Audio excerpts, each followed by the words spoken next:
So General John Allen has come out and said that the U.S. will keep a presence in Afghanistan after 2014. Now, I hate to say I told you so. Well, actually, I don't. But I fucking told you so. Now, all the Democrats who love Obama on a whole nother level to the point where they're willing to ignore certain things that he's done that is just flat out Republican, right? I don't know how you can bend over backwards to try to excuse this.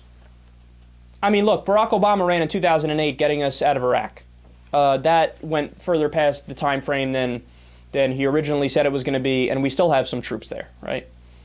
And then Afghanistan for the second time around, same thing. Oh, we got to move, we'll be out by 2014. And then every once in a while an article would pop up that was largely speculation, but they would say, hey, you know what? It looks as if we're going to be there after 2014. Maybe not the same number of troops, as many, but we'll still be there, right?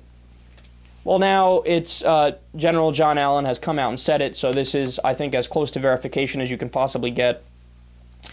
He said, quote, I had never been asked to produce a report on the so-called zero option. You know what the zero option is? A withdrawal. Barack Obama never asked him once to do a report on if we had no troops left in there, which means to me that says all along he knew, well, yeah, we're going to keep some troops there afterwards. But, like, I don't know why, why we would be surprised about this anymore anyway, because we have 900 military bases in 130 countries. Right? I mean, we still have troops in places where we fought wars decades ago.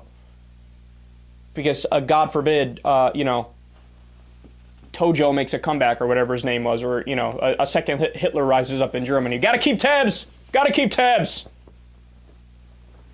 So, speculation on the size of the force ranges from about 6,000 troops through to 20,000 troops. I always use the same analogy because I think it's as good of an analogy as on what's going on as you can get.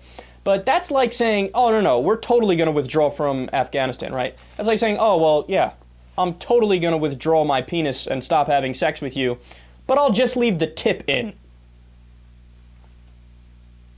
Kind of the opposite of withdrawing, right? I love see, that's Orwell for you. That's Orwellian talk. We're going to withdraw, and by withdraw, I mean keep about 20,000 troops in there. Well, no, man, whatever happened to actually taking what the American people believe and putting it into law? This is supposed to be a representative democracy. I know that the politicians want to do almost everything except what the American people want to do, but God damn it, can we get a win on any issue? And here is the absolute proverbial nail in the coffin here that I wanted to share with you guys. Quote, this is General John Allen, quote, sometimes this comes as a surprise when I say this, that on January 1st, 2015, there's still going to be fighting in Afghanistan. So not only is it, okay, we're going to keep some troops there, but it's just for, to make sure there's stability and we're not going to be fighting. We're just going to be checking in and making sure the Afghanistan troops have everything under control, yada, yada. No, he's saying it. He's saying, no, we're still going to be fighting.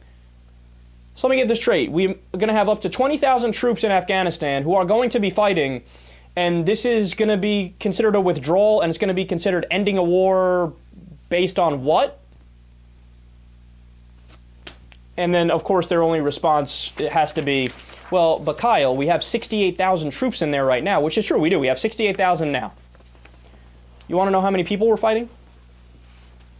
According to CIA numbers, this isn't me, this is the CIA, the estimates on the number of Al-Qaeda fighters in Afghanistan is between 50 and 100. 68,000 American troops to fight between 50 and 100 Al-Qaeda members. Do I need to say anything else?